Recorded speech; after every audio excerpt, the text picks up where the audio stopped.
Bienvenue Stop Invest, la chaîne des top d'investissement. Ici, on parle essentiellement d'entreprises de qualité. Et si Intel faisait faillite?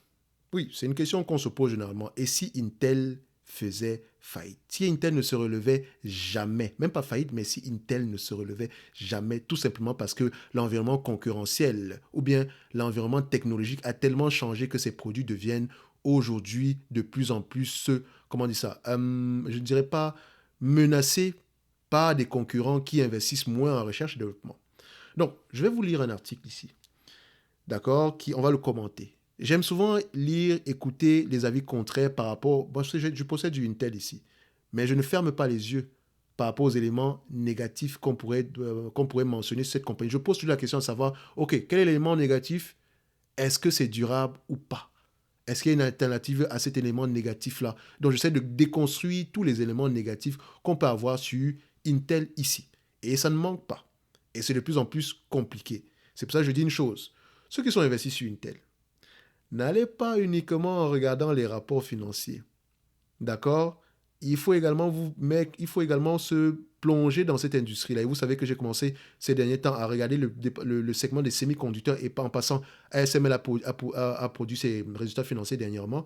Et vous avez vu que ASML vous mentionne ceci. Le fait que on empêche la Chine d'acheter nos machines pourrait faire éclore une industrie très dynamique, d'accord, des concurrents sur ce segment d'activité-là, parce que les Chinois ne dorment pas. D'accord? Donc, il faut faire attention. C'est un marché qui se ferme ici, mais c'est un marché qui se ferme peut-être pour mieux s'ouvrir demain avec des concurrents, des champions nationaux très forts. D'accord? Donc, ne sous-estimez pas les Chinois. Donc, on va revenir ici au niveau des puces. On va parler ici de... Les puces imaginées par ARM séduisent Apple et Amazon. Le concepteur britannique met la pression sur Intel tout en préparant son introduction en bourse. La nouvelle génération de puces basée sur la technologie du britannique ARM, qui prépare ce qui pourrait être l'introduction en bourse la plus en vue de l'année, donne des sueurs froides à Intel. Conquérant des parts de marché dans les ordinateurs, elle concurrence aussi de plus en plus sérieusement le géant américain sur un terrain dont il était jusque-là leader incontesté, les data centers.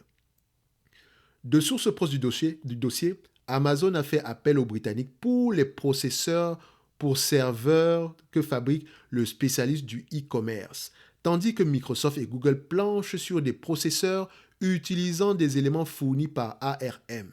La semaine dernière, le Britannique, dont le siège est situé à Cambridge, a fait parler de lui en remportant un nouveau contrat avec Apple. Mardi, la marque à la pomme qui avait très tôt adopté les dispositifs ARM a présenté 2 nouvelles versions des puces pour MacBook basées sur une architecture ARM.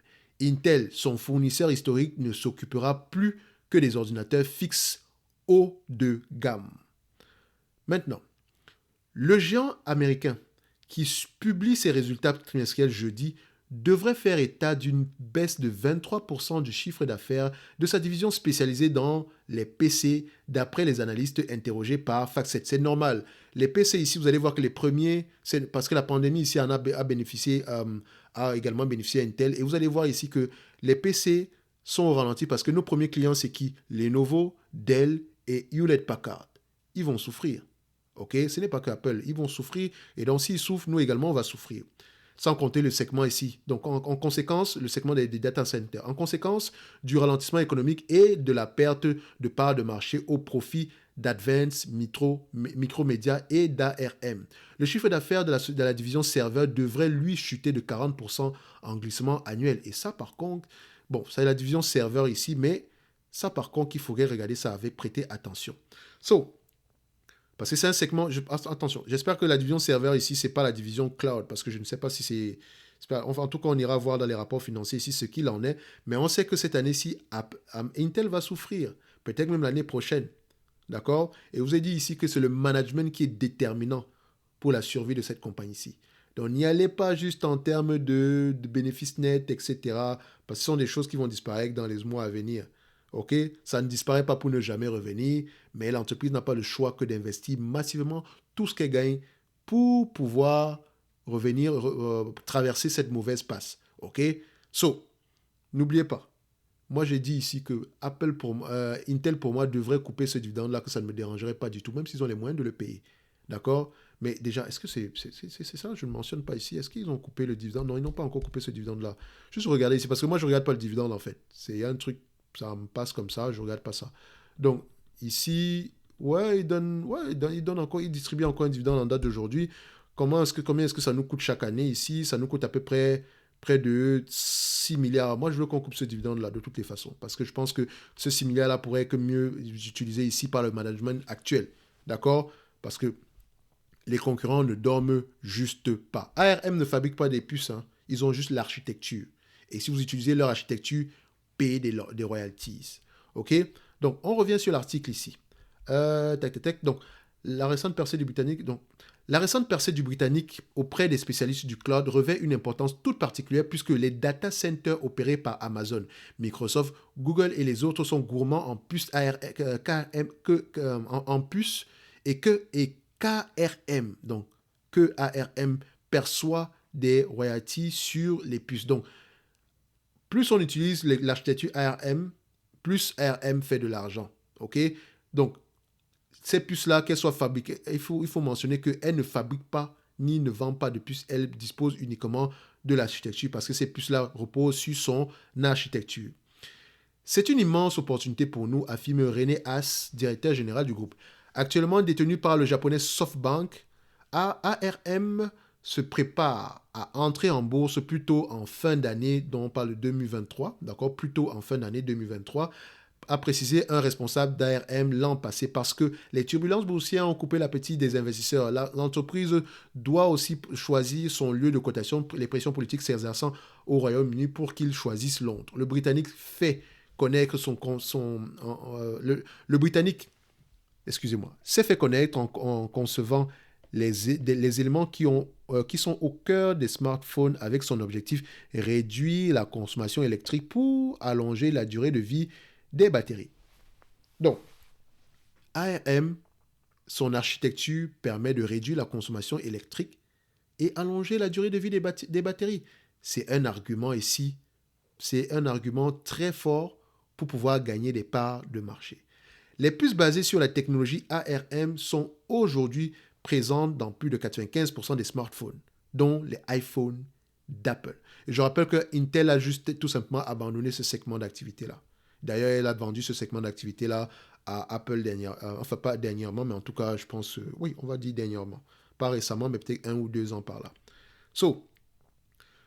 La principale source de revenus d'ARM étant la vente de licences pour la fabrication de puces et non la fabrication elle-même, son chiffre d'affaires est relativement modeste au regard de son envergure.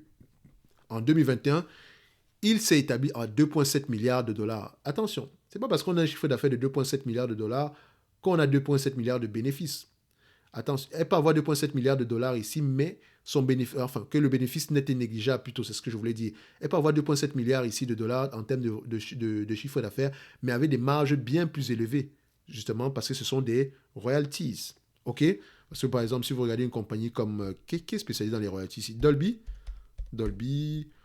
Laboratory, qui est spécialisé dans, qui sont spécialisés ici dans les royalties ici, donc notamment pour tout ce qui est lié à la sono, etc., le son et tout le reste. Ici, vous voyez, 88% de marge bénéficiaire. Quand on regarde ici les net margins ici, on est à combien? 15% de net margin ici. Et encore, je pense même que c'est très volontaire ici parce qu'ils peuvent encore avoir bien plus que ça. OK? Quand vous avez des royalties, ça marge haut. C'est la même chose ici avec un tout petit peu Qualcomm. OK? On revient sur l'article ici. Voilà. Alors, le Britannique a cependant réussi à reproduire son succès dans les smartphones sur d'autres marchés. Donc, après avoir dominé l'architecture sur les smartphones, maintenant ils attaquent à d'autres marchés. Les processeurs qui utilisent son format de puce étaient présents dans plus de 10% des PC vendus dans le monde au troisième trimestre 2022 selon la Mercury Research.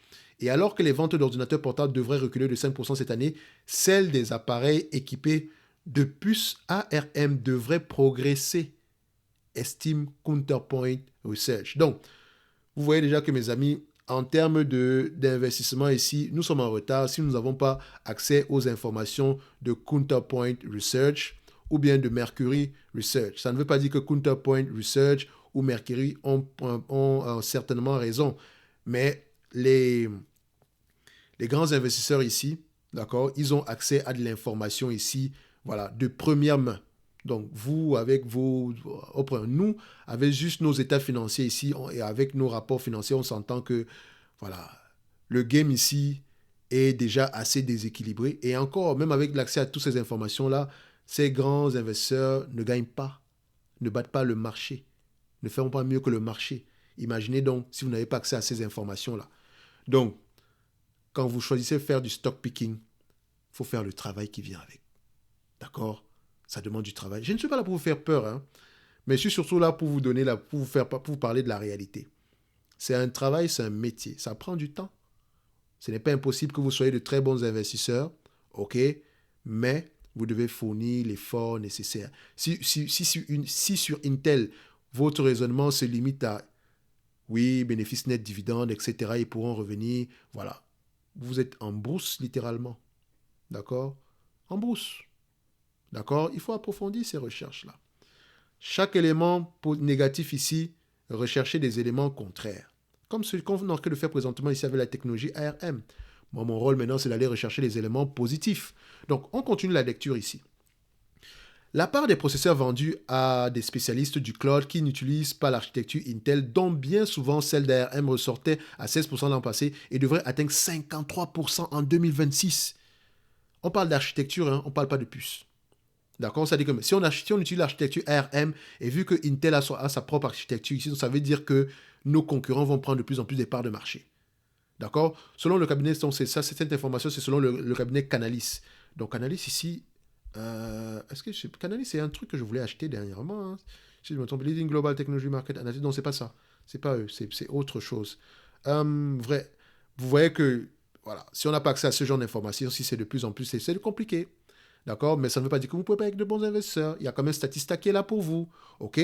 Donc, si vous nous soutenez, si vous soutenez cette chaîne-ci, on pourra avoir accès à ce genre d'informations-ci et vous partagez l'information ici de manière à peu près, voilà, gratuite. Comme par exemple, pour avoir l'abonnement ici à l'opinion, je dois payer quelque chose par mois ici. Et c'est quand vous like, abonnement, partage ici, d'accord? Abonnement au top premium ici, ça nous permet ici de pouvoir de plus avoir des outils qui nous permettent d'avoir les meilleures informations possibles. Et on n'investit pas juste sur des informations, attention. Faites attention. On prend ces informations-là et on les analyse. D'accord? On essaie de voir à peu près si ça menace notre thèse d'investissement de départ.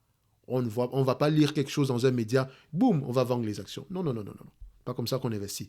Donc, n'hésitez pas à soutenir la chaîne. Ça fait toujours plaisir. Le lien vers la description du Top Premium et de la Top Newsletter est dans la description de cette vidéo-ci. OK? On revient au niveau de Intel. D'accord? Alors, ici, les estimations de part de marché du Britannique restent toutefois très disparates, notamment parce que certaines applications internes, comme celles que développe Amazon, sont difficiles à suivre. Les puces de conception britanniques équipent désormais aussi des casques de réalité virtuelle et des véhicules autonomes. Donc ça devient Intel, avec sa division mobile A ici, qui a été introduite en bourse dernièrement ici, et également dans les véhicules autonomes. Donc, ils sont menacés de partout. ARM veut entrer partout. Et je rappelle que ARM ne fabrique pas des puces. D'accord? ARM ici a juste la technologie ici de conception. OK? Ou la plateforme. Mais Intel entend bien répliquer. Enfin, je commençais à perdre espoir.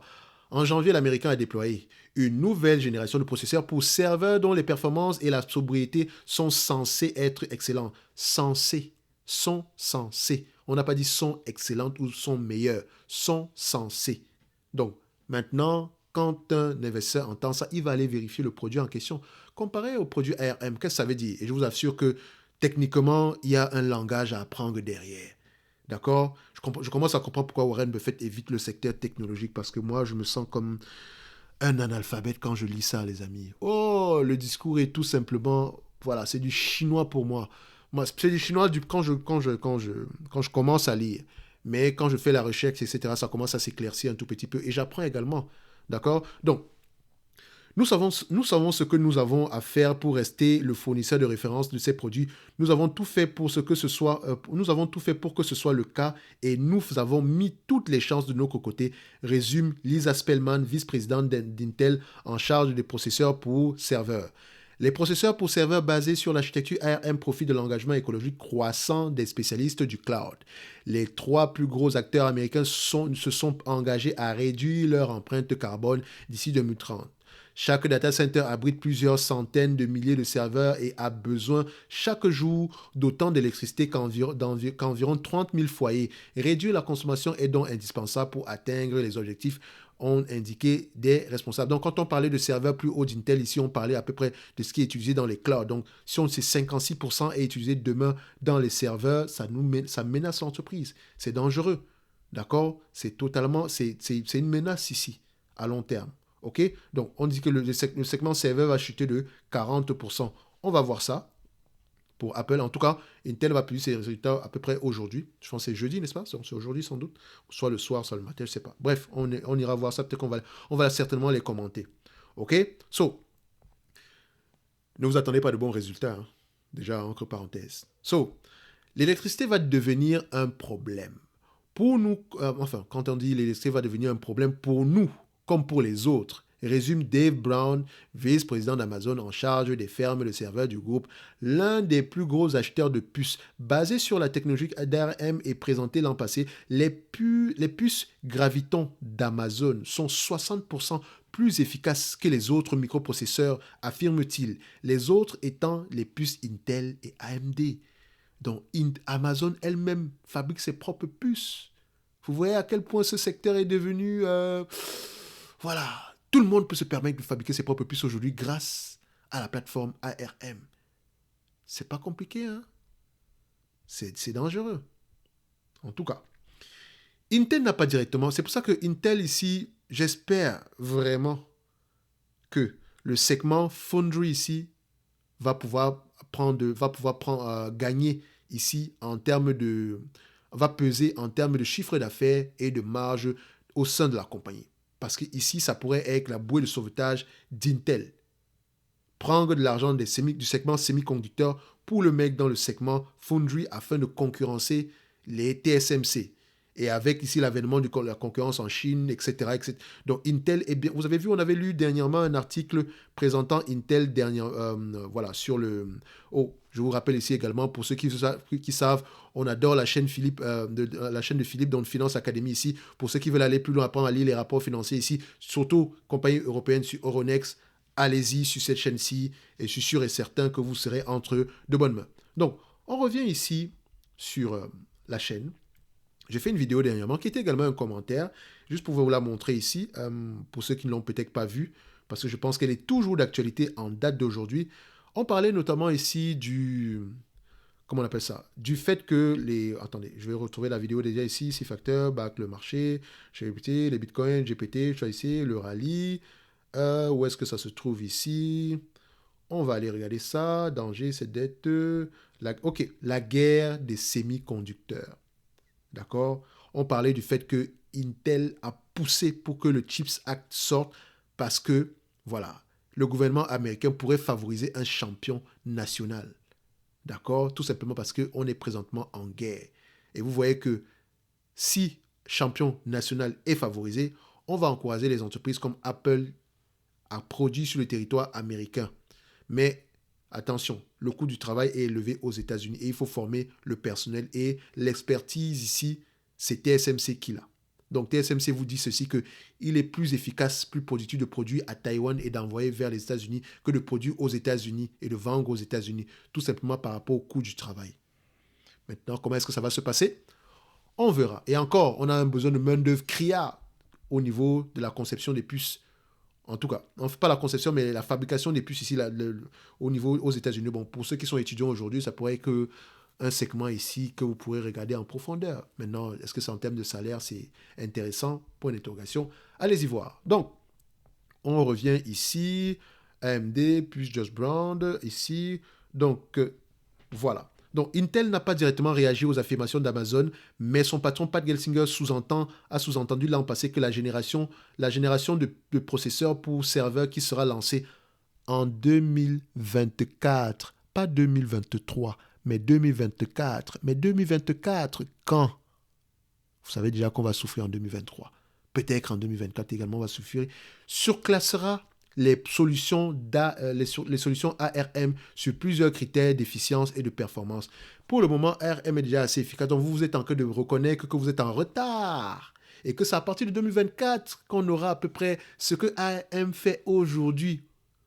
Et vous pensez que ARM va dormir également? Ils auront peut-être mieux que vous demain. Ne jamais l'oublier. D'accord? Les succès d'ARM donnent des idées aux autres. En 2016, SoftBank a déboursé 32 milliards de dollars pour mettre la main sur le Britannique, ce qui lui a permis d'augmenter ses dépenses en recherche et développement de 10 à 15% et de fourbir ses armes sans subir la pression des publications des résultats, ont indiqué les responsables d'ARM. Donc, ARM ici n'a pas dormi, ne s'est pas reposé sur ses lauriers et investi également en recherche et développement afin de maintenir son avance technologique. OK? Alors que Intel espère le faire à partir de 2024. Nous, on le fait déjà en date d'aujourd'hui. Enfin, nous, pour ARM. SoftBank est arrivé et nous a donné, enfin c'est eux qui le mentionnent ici en mentionnant pourquoi quand SoftBank en a fait l'acquisition, donc SoftBank est arrivé et nous a donné la liberté de réinvestir tous nos bénéfices dans la recherche et développement. C'est pour ça que je dis que Intel devrait couper ce dividende-là, couper le dividende. Couper ce dividende, investir massivement dans cette recherche et développement-là, ou bien dans la construction ici des fonderies, d'accord, afin de pouvoir avoir à peu près énormément d'usines pour pouvoir répondre à la demande future. OK? C'est important. On n'a pas besoin de dividendes aujourd'hui. Moi, j'aimerais bien que le management d'Intel coupe ce dividende-là. C'est 6 milliards qui vont en bourse pour rien. Et je suis actionnaire d'Intel. Moi, je pense comme un propriétaire d'entreprise, pas juste comme quelqu'un qui serait là pour le dividende. Et je dis ici que je ne critique pas ceux qui sont là pour le dividende, mais je dis une chose, ce n'est certainement pas sur Intel qu'il faudrait miser présentement parce qu'il y a toujours ce risque-là. D'accord? Vous pouvez toujours mettre de l'argent sur Intel, hein? C'est possible. Elle a les moyens de payer ce dividende-là. OK? Mais aujourd'hui, posez-vous la question si elle devrait le faire. Si elle devrait continuer à payer ce dividende. C'est important. Même si c'est difficile pour vous d'y répondre, pour moi, je trouve qu'elle ne devrait pas payer ce dividende-là. Bref, en 2020, Nvidia, numéro 1 américain de puces en termes de valorisation, a proposé 40 milliards, numéro 1 de puces en termes de valorisation, mais chiffre d'affaires moins que Intel, bénéfices nets moins que Intel. Intel a des bénéfices nets plus élevés que AMD et Nvidia réunis. Imaginez, et Intel vaut moins que Nvidia. C'est fou, hein? Oh. Bref, on enterre Intel très vite. Donc, Nvidia, numéro 1 américain des puces en termes de valorisation, a proposé 40 milliards de dollars à SoftBank pour racheter ARM. Beaucoup de clients s'en sont alarmés, affirmant que le Britannique, connu pour sa neutralité, allait tomber dans l'escarcelle d'un concurrent et ont fait pression sur les régulateurs pour qu'ils bloquent l'opération. Les négociations entre Nvidia et SoftBank ont pris fin il y a 1 an. Ampere Consulting tente de son côté de surfer sur la vague ARM. La start-up a levé plus de 850 millions de dollars auprès des investisseurs et déposé une demande d'introduction à la bourse. En bourse, l'entreprise fabrique des puces compatibles à l'architecture ARM. Elle compte Microsoft, Hewlett-Packard parmi ses clients, Hewlett qui est également client de Intel, dans un marché de serveurs longtemps dominé par Intel et AMD. Ces produits offrent de nouveaux choix. Donc, il faut compter sur les nouveaux concurrents qui ont facilement accès à une technologie qui pourrait leur permettre de concurrencer AMD et Intel ici. Ça devient de plus en plus compliqué. Oui, on vient titiller un fonctionnement qui existe depuis 30 ans, affirme René James, DG d'Ampere et ancienne présidente d'Intel qu'elle a quitté en 2007. Quand on dit président, elle n'était pas PDG. Il y a plusieurs présidents dans une entreprise. Vous allez voir ici, il y a des présidents pour tout. Parfois, quand vous arrivez ici, vous allez dire, mais combien de présidents il y a à la banque? Dans cette banque-ci, il y a tout le monde est président. Donc, ça ne veut rien dire président d'Intel. Elle était présidente d'un département. Parfois, mais ça veut juste dire peut-être un poste de directeur ou bien de sous-directeur. Mais bref, président ici n'a pas la même signification chez nous, les francophones. OK? So, je ne dis pas que son poste était petit, hein, on ne minimise pas du tout. Faites attention. Donc, c'est juste un exemple. Donc, quand on entend président, présidente, on dit « Ouh, très élevé », mais il faut nuancer les choses. Les clients d'ARM, eux, partent à la conquête de nouveaux succès dans le secteur des PC. Qualcomm, géant des puces pour téléphone portable, travaille sur des puces conçues par ARM pour des ordinateurs fonctionnant sous Windows. Des appareils qui pourraient être mis en vente l'an prochain et doper les ventes d'ordinateurs équipés de puces ARM, selon Counterpoint Research.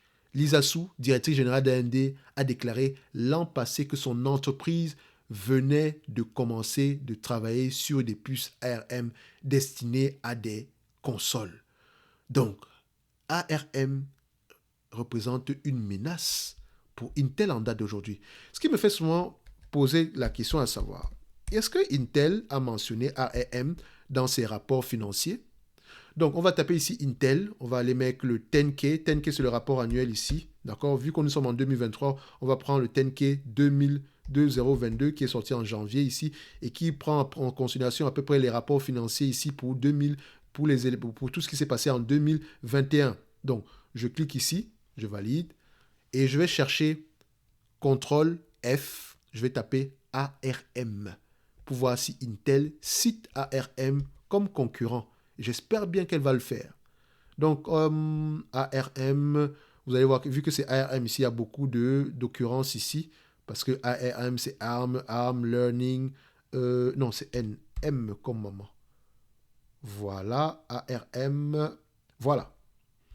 We operate a particular competitive market in processor. We compete with AMD and vendor who design a application processor based on ARM. Donc, on est en concurrence avec AMD et certains vendeurs ici qui font du design ici pour les processeurs sur la technologie ARM. C'est comme Qualcomm et maintenant Apple. Apple with its most recent launch of M1 Max and M1 Pro, we expect the competitive environment to intensify in 2022. C'est déjà mentionné ici depuis 2022. OK? Donc, AMD est mentionné ici. Donc, quand on met ici AMD Architecture, je prends ça, contrôle. On va également mentionner, est-ce qu'ils ont encore mentionné ARM ici? Encore, company using ARM architecture new and current developing product customized for specific data center workload and intensified development solution by cloud provider. We expect de compétition. Donc, il vous mentionne également ici que la compétition va continuer ici et parce que cette technologie ARM là nous menace. OK, est-ce qu'on va encore citer ARM quelque part ici? Donc, je vais mettre ici ARM architecture pour voir combien d'occurrences. Plus on en parle, plus on sait que c'est dangereux pour nous. OK, donc je ferme ça. On regarde ici ARM. Combien d'occurrences? On ferme avec la virgule ici. Donc, on a une occurrence, deux occurrences, trois occurrences. OK?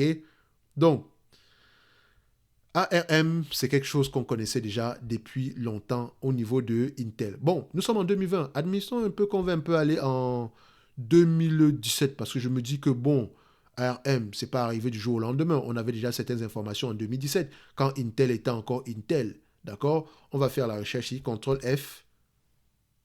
On va faire ARM Architecture. On mentionne ici. The data center market segment, we are leading provider of data center platform and face competition for company using ARM Architecture or other technology. Donc, vous saviez déjà ceci en 2017. Et quand je dis 2017, c'est par rapport aux résultats financiers de 2016. Hein.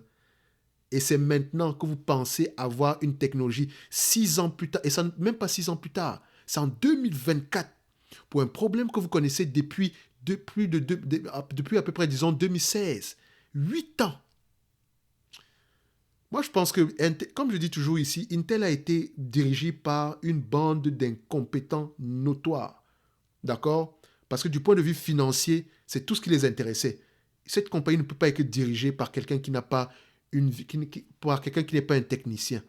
D'accord? Il nous faut absolument un ingénieur à la tête de cette compagnie-ci. OK? Et c'est le cas ici. Le dernier PDG ici, c'était un financier. Et vous savez que je n'ai aucune bonne parole pour lui. Parce que la première chose qu'il fait, c'est de couper la recherche et le développement. Mais tu es bête ou quoi? On est en retard sur le plan technologique. Et toi, tu veux nous racheter les actions, payer le dividende. J'espère que si Pat Gelsinger coupe le dividende, oh les amis, je ne dirais pas que je vais me faire tatouer son nom. Mais franchement, il va faire partie pour moi des meilleurs PDG au monde. Là, je veux savoir que le mec veut travailler. Franchement, pour le moment, il prend les bonnes décisions. Mais j'attends qu'il coupe le dividende. On va encore voir, disons, allons en 2013 et posons-nous la question à savoir, est-ce qu'en 2013, on mentionnait déjà la technologie ARM? D'accord? On va faire, ce sont les rapports annuels, hein? Tout est écrit. D'accord? Donc, on fait CTRL F, on met ARM ici. Non, en 2013, on ne mentionnait pas encore ça ici. OK? Oui, Licensing from... Oh, on le mentionnait, as well as ISM Architecture Licensing from IAM. Ouh là là! Et c'est toujours à l'anglais compétition. Et ça, c'est depuis à peu près 2013, les amis. 2013! Et 2000... Ça m'énerve. Bon, quand je dis énervé, c'est une façon de parler. Hein. Donc, c'est une façon de dire ici que Intel ferait mieux de bien se bouger, de se bouger rapidement. Parce qu'on en a marre des dates de fin, oui, 2004, 2000 machin, 2000 trucs. On est fatigué. OK? Vous savez que sur le plan technologique, vous êtes en retard et vous voulez nous donner rendez-vous en 2024 pour une technologie qui existe déjà aujourd'hui. Et vous nous dites que dans 2024, on aura de meilleures choses que ce qu'ils proposent en date d'aujourd'hui. Taisez-vous, monsieur le PDG. Sortez le produit et surprenez-nous. Les effets d'annonce, on en a marre, c'est fini là. On ne veut plus rêver avec Intel. On veut voir, show me the money, résultat. D'accord? Et le résultat, ça ne veut pas dire bénéfice net aujourd'hui. On veut voir du résultat par rapport aux efforts que vous êtes en train de faire aujourd'hui. Et on veut voir ici que les efforts sont en train d'être orientés vers les bons produits. Et pour le moment, c'est le cas. Mais on va se calmer. Au niveau d'ARM ici, il faut absolument qu'on sorte un produit concurrentiel. Très important. En tout cas, j'espère avoir refroidi plus d'un sur Intel parce que de vous à moi, c'est un dossier très compliqué. D'accord? C'est un dossier très compliqué. Ce n'est pas aussi simple que vous le croyez. D'accord? Quand les résultats financiers vont sortir, s'ils sont mauvais, beaucoup vont dire « Oh! » Mais c'est écrit. D'accord? C'est écrit. Donc, on va se donner rendez-vous sur la prochaine vidéo. Un like, un abonnement, ça fait toujours plaisir. Pour ceux qui veulent nous soutenir, veulent aller plus loin, le lien vers la top newsletter dans la description de la vidéo ici et le segment top premium ici qui est à un prix modique pour le service qui est offert. Je vous laisse aller découvrir quel est ce service-là ici. Et ne vous inquiétez pas, ma page de vente, je vais la ranger tantôt ici. Mais je n'ai pas envie de vous raconter des longues histoires sur la page de vente ici. Et je ne promets aucun rendement. D'accord? Ce qui est écrit dessus, c'est ce que vous aurez. Exactement. OK? On va se donner rendez-vous sur la prochaine vidéo. Et comme d'habitude, je me réserve le droit de me tromper. Merci.